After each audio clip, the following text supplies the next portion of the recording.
Hello बच्चों, let us understand the solution for this question. State and prove conservation of linear momentum of an isolated system. तो मुझे यहाँ पे prove करना है law of conservation of momentum किसी isolated system के लिए। तो सबसे पहले हम यहाँ पर की कंसेप्ट की बात करते हैं कि जो इस क्वेश्चन में जो की कंसेप्ट होगा। So for an isolated system, अगर मैं आइसोलेटेड सिस्टम की बात करूँ, जो नेट मोमेंटम होता है वो ऑलवेज कंजर्व्ड रहता है। तो सिंपली की कंसेप्ट हम सिंपली डिफाइन कर सकते हैं, for an isolated system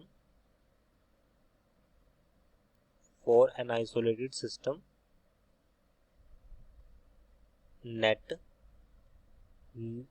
linear momentum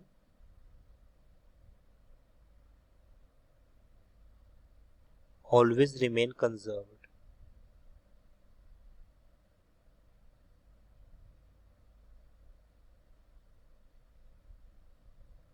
always remain conserved, ये हमारे पास होता है आइसोलेटेड सिस्टम के लिए। सो अब हम इसमें solution for this question,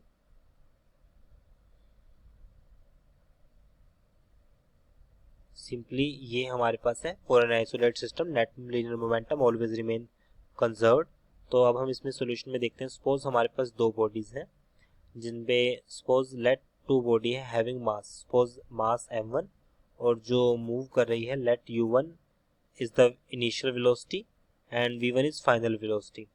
So consider particle A and B of mass m1 and m2 collide each other. Suppose ये m1 है, ये हमारे पास m2 है जो मूव कर रही है। यहाँ पर वेलोसिटी u1 है, इसकी वेलोसिटी u2 है। कोलिजन के टाइम दोनों एक दूसरे से टकराएंगी। टकराने के बाद दोनों की जो वेलोसिटी है m1 और m2 की, वो v1 और v2 हो जाएगी।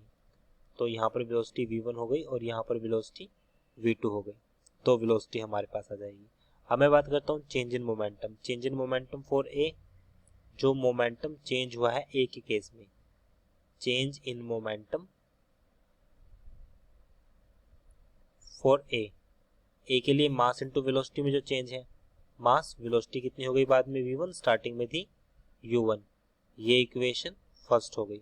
Second, change in momentum for B के लिए मास वेलोसिटी है v2 माइनस u2, ये हमारे पास इक्वेशन सेकंड आ गई।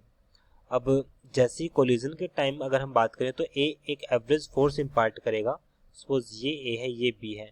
अब इस पर लगने वाला force on B due to A, एक फोर्स अपोजिट जो हो जाएगा force on A due to B, दोनों एक दूसरे के इक्वल एंड अपोजिट होंगे according to Newton third law. Force of A B will be equal to force of B due to A, equal and opposite according to Newton third law.